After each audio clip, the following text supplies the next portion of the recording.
Hello बच्चों, मैं doctor Sunita Nandal कक्षा 10th के काव्य खंड में कविता के अभ्यास के प्रश्न लेकर आई हूँ। कविता है कन्यादान, जिसके कवि हैं श्री गिरिजा कुमार माथुर। प्रश्न देखिएगा, आपके विचार से माँ ने ऐसा क्यों कहा कि लड़की होना पर लड़की जैसी दिखाई मत देना। लड़की जैसा दिखाई मत देना।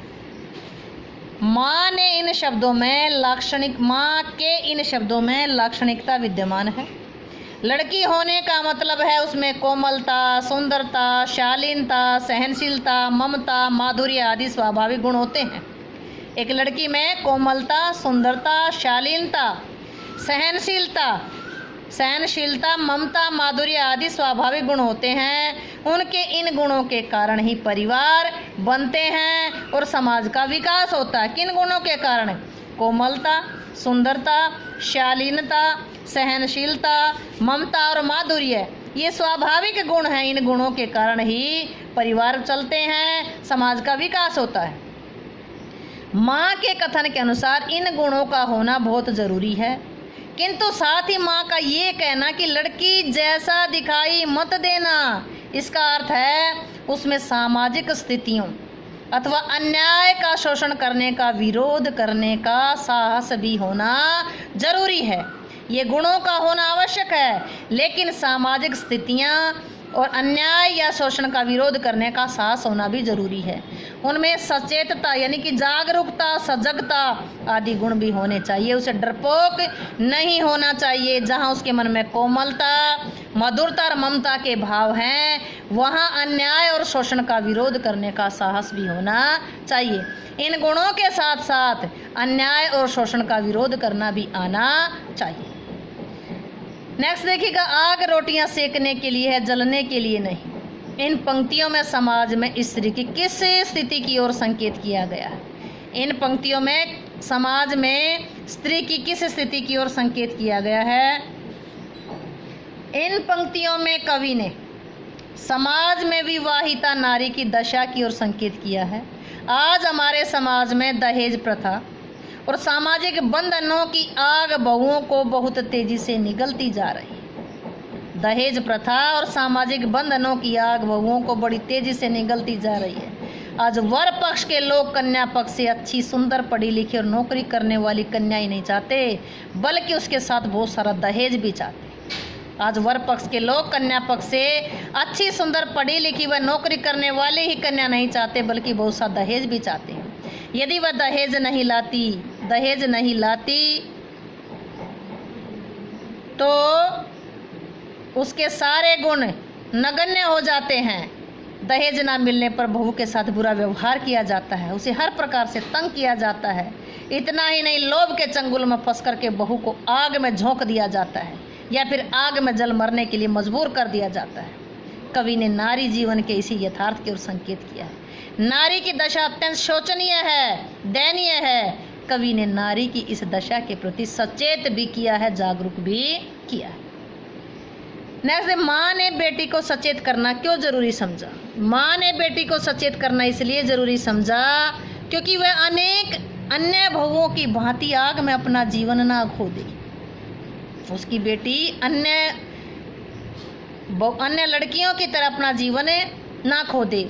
उसे किसी अवस्था में कमज़ोर नहीं बनना चाहिए। कष्ट पहुंचाने वालों, शोषण करने की कोशिश करने वालों के सामने नहीं झुकना चाहिए। कोमलता नारी का गुण है, लेकिन आज की परिस्थिति से उसे मजबूत बनकर रहने का पाठ अवश्य पढ़ लेना चाहिए, ताकि वह किसी भी विकट परिस्थिति का सामना कर सके, किसी भी मुश्किल परिस्थिति का सामना कर सके।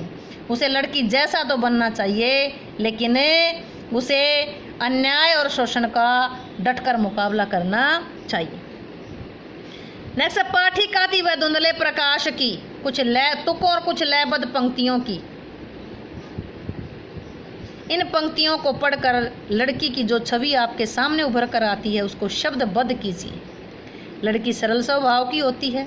वह छल कपटपूर्ण व्यवहार को नहीं जानती। उसका व्यवहार अति सरल एवं सहज होता है। वे समाज के अनुभव से अनभिज्ञ होती हैं। यानी समाज के अनुभव को नहीं जानती। समाज में आज जो कुछ हो रहा है उसके प्रति उन्हें सचेत करना ही लेखक का या कवि का परम लक्ष्य है। समाज में जो कूटनीति चल रही है, जो छलपूर्वक व्यवहार चल रहा है, उससे सचेत करना ही यहाँ कवि का लक्ष्य रहा है। नेक्स्ट देखिए, माँ को अपनी बेटी अंतिम पूंजी क्यों लग रही थी।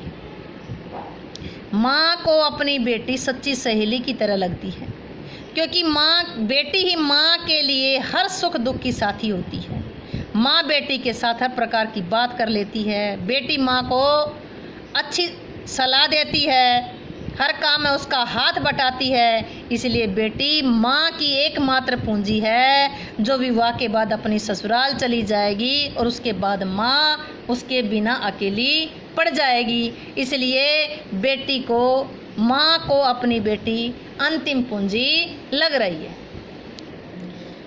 नेक्स्ट प्रश्न देखिए, माँ ने बेटी को सीख देते हुए कहा, क्या सीख दी। माँ ने बेटी को सीख देते हुए कहा कि अपनी सुंदरता पर, अपनी उसकी प्रशंसा पर नहीं रीझना चाहिए।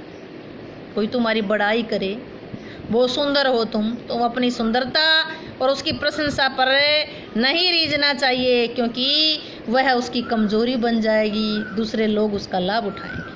इसलिए सुंदरता पर, अपनी प्रशंसा पर खुश नहीं होना चाहिए। माँ ने ये भी शिक्षा दी कि उसे घर के सब काम करने चाहिए, दूसरों को सहयोग भी देना चाहिए, लेकिन अत्याचार सहन नहीं करना चाहिए। माँ ने और क्या शिक्षा दी कि घर के सब काम करने चाहिए, दूसरों को सहयोग देना चाहिए, लेकिन अत्याचार सहन नहीं करना चाहिए। माँ ने बेटी को समझाते हुए कहा कि वस्त्र और आभूषणों के बदले अपनी आज़ादी का गला नहीं घोटना चाहिए। वस्त्र और आभूषणों के बदले अपनी आज़ादी का गला नहीं घोटना चाहिए। अपने व्यक्तित्व की पहचान सदा बना कर रखनी चाहिए। अपनी सरलता, अपने भोलेपन को इस प्रकार प्रकट नहीं करना चाहिए कि लोग उसका गलत ढंग से लाभ उठाएं। क्या शिक्षा दी कि वस्त्र और आभूषणों के बदले अपनी आज़ादी का गला नहीं घोटना चाहिए। अपने व्यक्तित्व की पहचान सदा बना कर रखनी चाहिए। अपनी सरलता और भोलेपन को इस तरह प्रकट नहीं करना चाहिए कि लोग उसका फ़ायदा उठाएं। उम्मीद है कि आपको ये क्वेश्चन अच्छे से समझ आए होंगे। क्वेश्चन समझ आए हों तो वीडियो को लाइक करें, शेयर करें, चैनल को सब्सक्राइब करना ना भूलें।